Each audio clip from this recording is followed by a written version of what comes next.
Every single person has secrets, but what you want are that those secrets are actually good ones.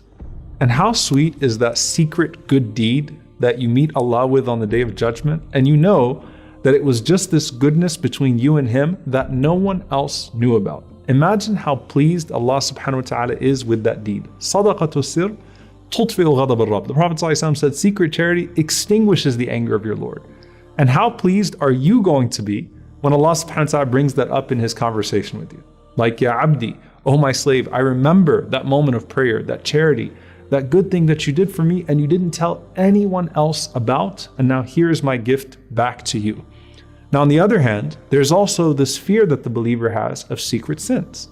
We might be struggling with something in private and we're trying to overcome it, but death comes to us and we still haven't been able to completely stop those sins. We keep repenting, but somehow we keep on repeating. So what happens on the Day of Judgment when you meet Allah subhanahu wa ta'ala and those books are laid in front of you and nothing is concealed any longer? Allah is going to forgive people on the Day of Judgment with a forgiveness that no person has ever been able to conceive or imagine. And here you are in the most critical moments of your standing before Allah. And Allah subhanahu wa ta'ala unveils 99 scrolls of your sins, each one of them to the end of your vision. Now, by the way, this is the believer, not the hypocrite, okay? Every single one of us has some scroll of sin, and it's right in front of you, and Allah subhanahu wa ta'ala simply puts it out in front of you. And the Messenger of Allah sallallahu alaihi wasallam said, "Ma minkum min ahad illa sayukallimuhu rabbuh laysa baynahu wa baynahu tarjuman." There is not a single person amongst you except that his Lord is going to speak to him directly without any intermediary or any translator. And so as you're standing there and Allah is addressing you and you've got those scrolls in front of you, the Prophet ﷺ says, فَيَنْظُرُ عَنْ أَيْمَنَ مِنْهُ فَلَا يَرَى إِلَّا شَيْءٍ قَدَّمَهُ. So he looks to his right to see if there's anyone or anything that's going to come to his aid. But all he sees are deeds that he put forward. There's no one else there. And then he looks to his left. فَلَا يَرَى إِلَّا شَيْءٍ قَدَّمَهُ. And the only thing he sees on his left are deeds that he sent forth. And then the Prophet ﷺ said, then he looks ahead, فَتَسْتَقْبِلُهُ النَّارِ. And he sees the fire facing him. Now for the hypocrite who knows that this is not going to end well, that his book is about to come to his left hand, and he's effectively doomed, what does he do? He puts his left hand behind his back. And that's why Allah subhanahu wa ta'ala says that he receives his book bishimalihi, in his left hand. In one place in the Quran, Allah says bishimalihi, and in another place, Allah subhanahu wa ta'ala says min wara'a dhahri, behind his back. Why? Because as he puts his left hand behind his back, a chain comes and locks his left hand behind his back. And then the book comes to his left hand, locked in that position behind his back. And anyone that is walking behind him can see the shame of that person on that day. May Allah subhanahu wa ta'ala protect us. So both the questioning and the humiliation for that person are public. But Allah isn't interested in humiliating the sincere believer. Now Abdullah ibn Umar radiallahu ta'ala anhuma, he was asked, he said, what did the Prophet ﷺ say about an-najwa, the private conversation? And realize that the Prophet ﷺ said, when you go into salah, when you go into prayer, you are in najwa, you're in a secret dialogue with your Lord. So Ibn Umar is being asked, what did the Prophet ﷺ say about the najwa on the Day of Judgment, this secret dialogue? And the Prophet ﷺ said, يُدْنَى الْمُؤْمِنُ يَوْمَ الْقِيَامَةِ مِنْ رَبِّهِ حَتَّى يَضَعَ عَلَيْهِ كَنَفَهُ. Allah brings forth the believer very near to him on the Day of Judgment. And then Allah subhanahu wa ta'ala places his veil over him. And his veil is a veil of light. So you're now close to Allah subhanahu wa ta'ala. And it's just you and him, and no one else is hearing this conversation. Allah is making this part of the hisab private. And Allah subhanahu wa ta'ala says, you see these secret sins?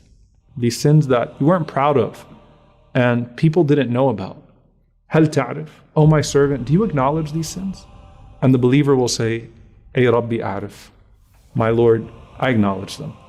I'm not trying to run away. I'm not trying to deny anything. I'm not trying to say I don't accept any witnesses. I'm not going to praise myself. Ya Rabb, I failed in this regard. I messed up. And I wasn't proud of it. It's not something I would boast about. But Ya Rabb, I acknowledge these things. So Allah subhanahu wa ta'ala then says to His servant, فَإِنِّي قَدْ سَتَرْتُهَا عَلَيْكَ فِي الدُّنْيَا وَإِنِّي أَغْفِرُهَا لَكَ الْيَوْمِ. I concealed those sins for you in this world. And today, I'm going to forgive you for them. They're all gone. And the Prophet ﷺ said, he's given his record of good deeds, and the sins have been obliterated. In one narration, the Prophet ﷺ said, in the place of every sayyiyah, in the place of every sin that you sought forgiveness for, there is now a hasanah, there is now a good deed. To the point that the servant says, Ya Rabb, my Lord, there are things that I don't see here, sins that I committed, that I don't see here. And the Prophet ﷺ smiled so broadly as he was narrating this conversation to us, that his back teeth could be seen, sallallahu alaihi wasallam, at the mercy of his Lord. And this is what the scholars say is the tafsir of when Allah Azza wa Jal mentions that the believer receives his book in his right hand, and then he goes back to the gathering and he says, Ha umuqra'u kitabiya, everyone come read my book, because that book doesn't have those sins anymore. Everyone come read my book. Inni dhanantu anni mulaqin hisabiya. I knew that this day was coming. I knew that I was going to be held accountable, and I prepared myself for this day. And he's going through the gathering. Look at this good deed. Look at that good deed. You know, no one is being humble on that day when they receive their book in their right hand. You're not trying to hide it away and say, you know, alhamdulillah, things are okay. No, you're going around saying, here it is. Here's the salah. Here's the sadaqah. Here are the places that I went to of good when I was called to go to places of evil. Here are the words that I said. Here's the backbiting I refused to partake in, but instead contested when I heard it. Here are all of these good deeds. Look, it's here. Look, it's here. And you're celebrating and celebrating and celebrating the mercy of your Lord upon you. And subhanAllah, as you are going around with that book and you are running around to the various people and showing off your good deeds from that moment that you just had with Allah subhanahu wa ta'ala. You know, one thing that I think about is the connection of that to the very first person the Prophet ﷺ told us this question. The very first person who was questioned, Allah subhanahu wa ta'ala says to him, didn't you think that you were going to meet me? Weren't you ready for this meeting? And that person wasn't ready. This person can make one claim in that gathering. He can say, Inni dhanantu anni mulaqin hisabi. I knew this moment was coming. I was ready for this moment. And so as you're going around, ask yourself, who are you going to run to in that gathering? Your parents, your Prophet sallallahu alaihi wasallam, or someone else to celebrate your graduation to the next phase of the Day of Judgment. فأما من ثقلت موازينه فهو في عيشة راضية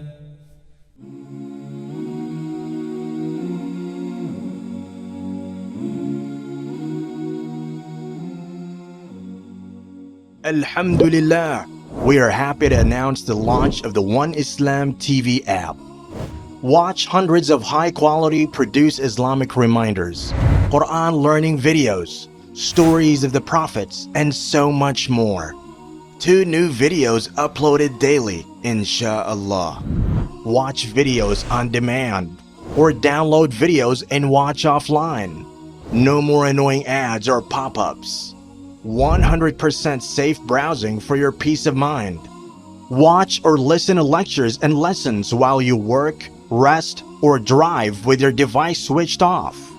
One Islam TV is 100% run and owned by Muslims, which means the small amount you pay for your subscription is a SADAQAH JARIYAH, continuous charity for you, as we use the funds raised to continue producing more beneficial videos and reminders, inshallah. The One Islam TV app is now available on Apple devices, Apple TV, Android devices, Android TV, Amazon Fire TV, and Roku, so you can watch on most devices and smart TVs.